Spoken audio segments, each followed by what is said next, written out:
Bristol City 9, St Albans 2. 8-1, it finished. Grimsby cruising through, 5-1 the final score. It finished, St Albans 3, Carlisle 5. Managed to scramble back and get his foot on it. And that effort is blocked. That's a goal for Bishop Stortford. Bishop Stortford 2, St Albans City 0. Bishop Stortford will progress through to the first round of the Emirates FA Cup.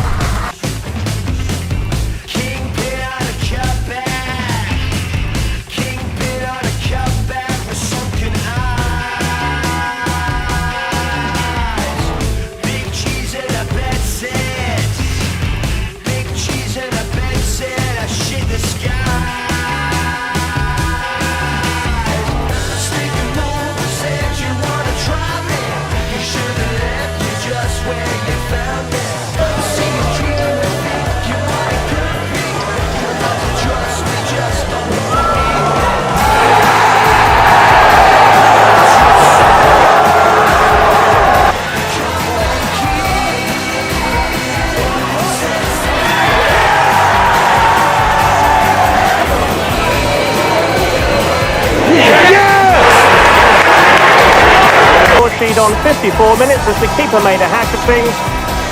In dives leading scorer Steve Clark with a powerful header.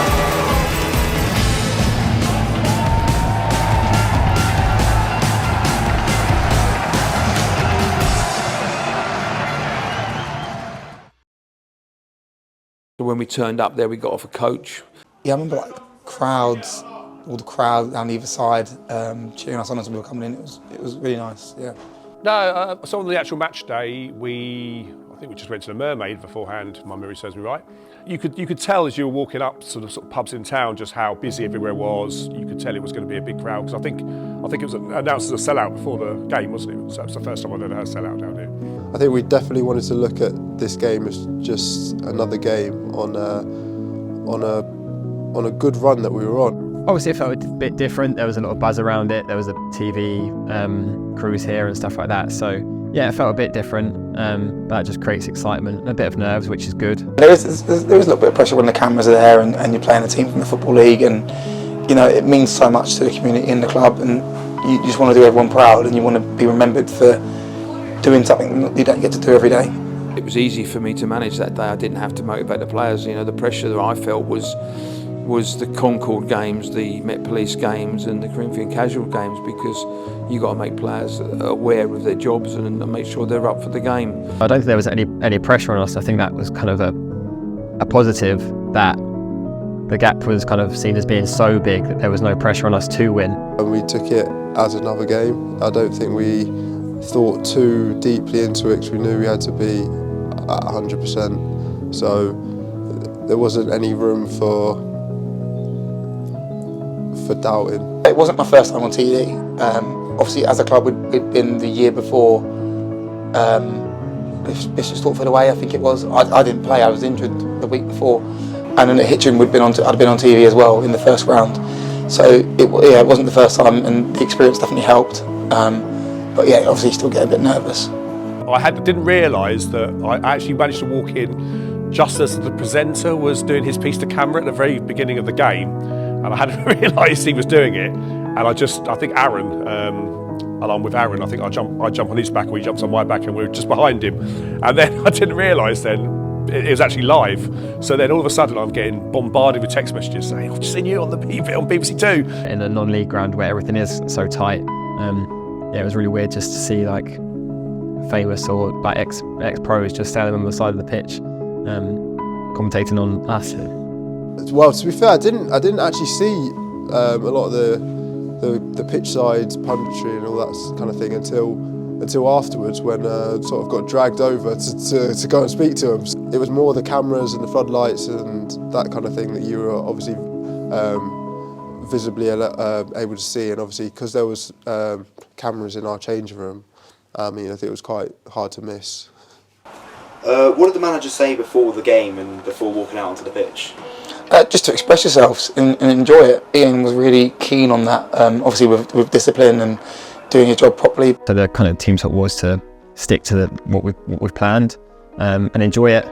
Go out there. We've been on a great run, and yeah, let's continue. I think there's a lot of positivity. Ian used to say you only get 15-20 chances in the FA Cup, and at our level you're kind of on the line of qualifying for the first round and not. In that moment you're just so solely focused on the game that you're not really taking in everything that's going on around you. I think I was excited. I just knew that we had to sort of, for us to get anything from this game, I thought if we do what we can. I think we had a minute silence before as well, or 2 minute silence, I can't remember.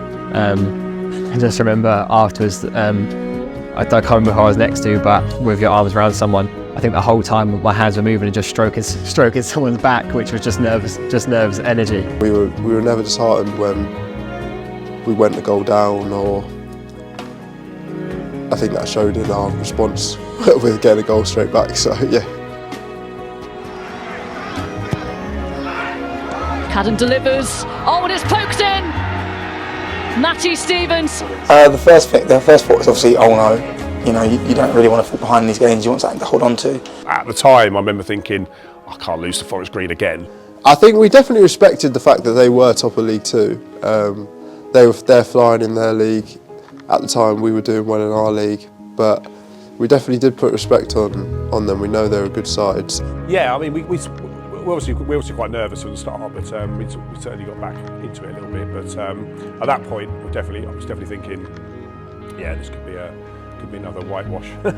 When they did score the first goal, you actually think, yeah, it could be floodgates. Matty Stevens, who'd been banging them in for Forest Green all that season, calm finish, and it happened at our end as well. There was a small but merry band of Forest Green supporters to our left. When they celebrate that little, kind of the lack of celebration makes you feel like it was that easy for them and they'll just like score again whenever, kind of thing. I knew, you know, all we needed was a chance. We had a clinical striker in Shawnee, and we had Mitchie, Zane, we had defenders that were scoring in that run. So I just knew we needed a chance to get that level and then, you know, see how they handle the nerves. The longer we stayed in the game, the better. And I think that the response that we gave from going 1-0 down, I think that gave us a lot of confidence. It probably gave us a little bit of confidence to know that we've got to go and score a goal. But in that first 20 minutes, though we hadn't played particularly well, we were a little bit apprehensive first 5-10 from what I remember, but we were settling. They did score at a bad time. Yeah, I think in those games, I think it's always a nervy first 15, 20 minutes. I did think they could possibly turn it into a bit of a rout because, you know, they were, well, a bit like Mansfield and Carlisle. They were still quite big. They were strong. They were obviously full-time professionals and stuff, and they were full of confidence being top of their league. So there was a worry if they went 1-0 up, they could just turn the screw. But we did have a couple of moments. I think there was one that got flashed across the box. I think I had an effort on goal, which got blocked, and I think you could just feel within the Clarets Park that there was a lot of belief. Could be something here for St Albans. It's a good delivery, and Joy McKenna has equalised. Incredible scenes from St Albans. No, it was just the cross made it really. When it's such a good cross, all you have to do, sometimes you don't even have to touch them. Sometimes all you've got to do is touch it, and it gets a tiny little deflection or tiny little movement on the ball. And that can take it inside the post or kind of round the keeper's arm or round the defender or something like that. And that was us. It was off the cuff, expressing yourself, playing quick, flying football. We were actually at the end with the Forest Green. We were actually away from from where we got the equaliser and the second goal. But yeah, no, it was absolute pandemonium. And we actually, the Forest Green game fans, there's only about three of them, were literally just there, so it was quite satisfying to celebrate right next to them. Oh, I think everyone was buzzing. I think everyone in the whole in the stadium was buzzing. I don't think we took it necessarily that we are gonna score four goals, or we literally just thought stay in the game and take our opportunities when they come. Like I said, and we were creating opportunities, which was the main thing. We didn't necessarily just sit back and try and soak up all the pressure. We did actually have opportunities ourselves. When you imagine you've got all four sides of the ground just sucking the ball into the back of that net, just pure elation. And the ref told us before the game, if you score, don't go into the crowd, because there will be bookings for celebrating with the crowd, because that's obviously not meant to do that. So I remember when I scored, going to celebrate with the crowd and stopping about a yard before, trying not to get booked. And obviously everyone bundles in and ended up in the crowd anyway. But the ref was good about it. Momentum was quite a key thing there. You know, you tend to score. There tend to be another goal 5 minutes after the first goal, and so it proved, because you've got momentum. We didn't hang back. We didn't think, right, we'll settle for the draw now, because that wasn't our style. As I said, we played attacking football. We wanted to win. But I think we had a couple of chances where we almost thought, oh, we can't believe we've not scored. And then, yes, there was just momentum for us. Zane got in the box and popped a good finish in. This could be another one here.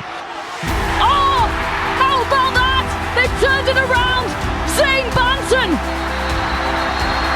Absolutely. Being 1-0 down to being 1-1, I think the actual confidence come flowing back into the team, and I think we see that for that period leading up to half time. We were very good. When you look back at that goal, Zane's goal, it's almost like you probably wouldn't better score that in the Conference South. I don't know why, it just seems really weird. It was such a skillful goal, and you thought that's only the sort of goal that you can score in League Two. That doesn't make sense, does it? There was a swing in momentum. I think that happens in a lot of games where when you score a goal, the belief and the momentum just continues with you. And I think if you're able to capitalise on them moments, that's when you can really hurt the opposition. Yeah, when they went in at a 2-2 at half time, especially as I think we were a better team, certainly after they scored. And it was such a simple goal. We were at that goal, so it was just watching it sort of happen, and the way it was just kind of carved open, it was just too easy, really. Jordan Moore-Taylor to find Wilson. Lancashire, the interception, but that's a good ball. 2-2. Lovely strike. In any game, that'd be a bit of a flattener, but in a way, conceding just before half time and not giving them 5 minutes or 10 minutes to attack us more and try and get the noses back in front. You know, we went in at half time, we were level. At that time of the game, all we were thinking is, like, let's get to half time. There were a couple of fans around us who were sort of harping on about the trophy game. And some of them are friends of mine, and they were like, oh, this can't happen to me, you know, the Forest Green can't break my heart again, you know, they've done it once. We were very good in the first half. You know, we'd seen them 15-minute spells out really well, and it was about doing it again in the second half. And then it was also very important that the substitutions we made them at the right time. You say you got 45 minutes, you win that half, you beat the top of League Two, then you take it. So yeah, Ian did a good job at half time, spinning it around and making everyone confident again. Sometimes when you go a goal down just before half time, I think that can sometimes hit the team. But the fact that it was an equaliser, we knew we had another half, and it was basically starting from scratch again. I was convinced they were going to come out and turn the screw a little bit, because they would, again, like you said, mentioned the trophy game, to get a goal right on the stroke of half time would have given them a much different team talk, I would have thought, in that changing room. We're in this, we're competitive, we've created some good chances, and we've still got a whole half of football to go yet, so let's see what happens. We were in a good position in the game, you know, although we just conceded, we weren't losing. It was 2-2, we felt like we was in the game, they weren't cutting us open, and we just knew, you know, down the slope, especially down the slope here, we feel like when we attack down the slope, we're a much harder animal to handle. We know that we can score, we know that we can score against them, we know that we can create opportunities if we're solid. We're at the end, we were shooting into now, so that was, it's a bit odd because obviously when you spawn on League Two, you change ends all the time, so you pretty much see. So it's always strange when we go to a ground, including our own ground, where the action's up the other end. So we felt a bit more involved this time. We were always looking for a winner. You know, if you watch the game back again, literally the whole game, you'll see that, you know, we were trying to play quick. I didn't think I was overly time wasting in the game. We were trying to play. When we kick down the slope, we always know we're going to get chances. I think we were always trying to get a goal. So I think it gave us confidence that we are still creating opportunities. I always hark back to really when we played Sutton in the FA Trophy the year before, I think it was, is that we were very much in the game there, and by us trying to win it in that last 10 minutes we actually lost it. On a plate for Jeffers! Can you believe it? St Albans are back in front! Forest Green caught cold! You have to have a bit of luck when you do a pass of that kind of length, and then where it drops. Obviously I remember the right back slipped and got Mitchie in. It sort of went in slow motion for us. Once he slipped and I took a touch or two, the keeper came out and I could see Sean was there, so it made the decision really easy to square it to Sean. And obviously I know when I give Sean the ball, he's most likely going to score. I think you hoped it was the winner at that point, but I think there'd been a lot of goals in the game already, so I wasn't sure that it was going to be the last a last goal or last attempt. That little bit of quality that Sean can bring to the game, he could have blasted it, he could have put his foot through it, but he waited for the keeper to commit himself and then just sort of dinked it over, just dinked it past him. You've got to celebrate them occasions. You've got to make sure that, you know, everyone's feet are firmly back on the ground, that, you know, we're getting the subs warmed up in terms of they might have to come on. I think everyone on the ground saw that he slipped, and I know that you know, my first thought was how long's left. I remember asking the ref how long was left. I think the good thing was that referee was obviously a much higher standard referee that we would use to the Conference South. If that happened in the league, if that happens in the league this coming Saturday, that goal's getting disallowed. That a ref will 9 times out of 10 blow for a foul there, even though it wasn't a foul. And you know, you can watch it back on the camera as many times as you like, and it definitely wasn't a foul. And I say it quite a lot. The referee in that game I thought was good. Obviously when you win a game you're going to think the refereeing is good. I knew, personally I could see that it wasn't a foul, but I didn't know what the ref's angle was. Sometimes if it's not a great angle, he might side on the side of the defender, but it was a clear slip. Initially I thought he might give a foul, but there was no contact. It was just a slip. Unfortunate for the other player, it was just a slip. It was a really interesting because we were going through that in our head in the pubs afterwards. You think about these key moments, and we've had key moments in like the rounds leading up to it, right? Maybe that was our key moment for good in this one. I knew we'd come under pressure, as you would when you're 3-2 up and you know you're holding on for the win. And to put it simply, I didn't think they were going to score 2 goals. What we did was went more of a 4-5-1, which allowed us to be a bit more defensive, knowing that, you know, we were going to have to probably see that last sort of 10 minutes out with our backs to the wall.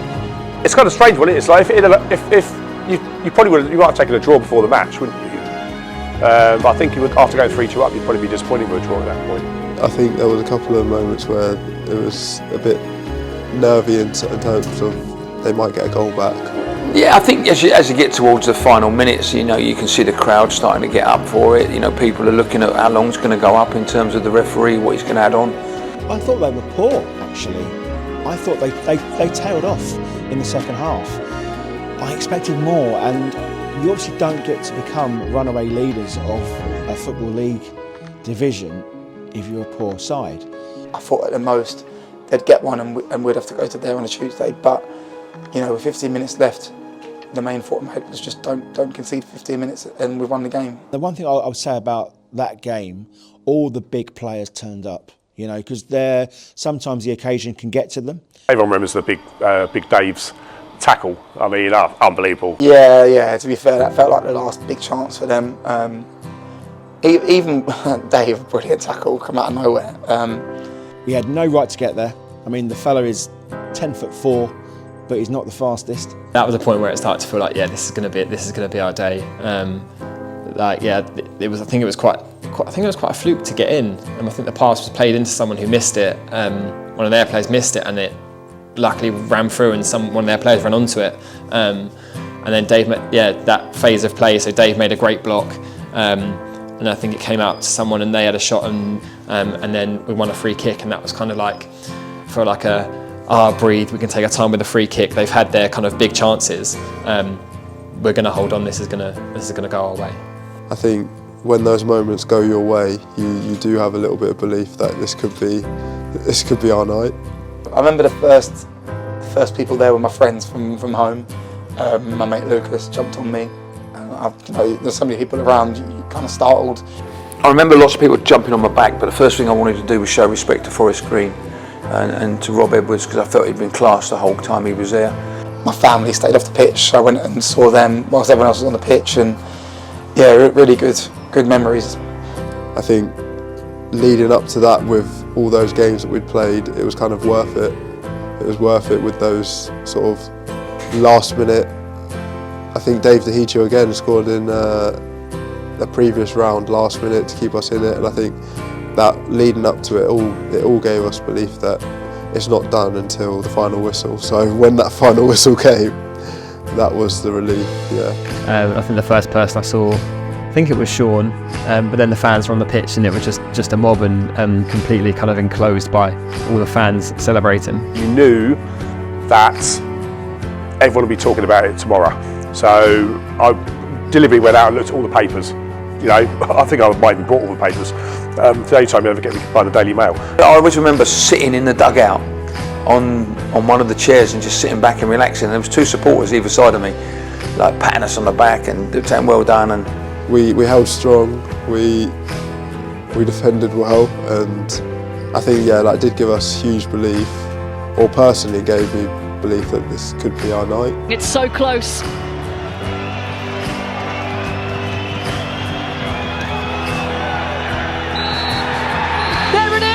It's full time! And the part-timers have upset the professionals!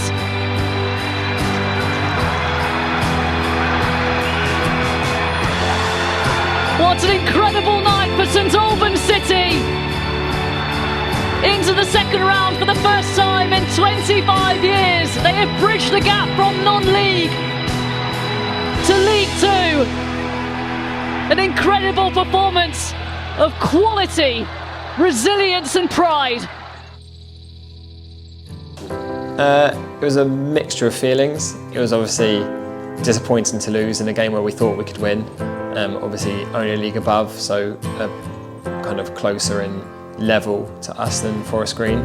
The second round was the worst draw we could have got by a mile.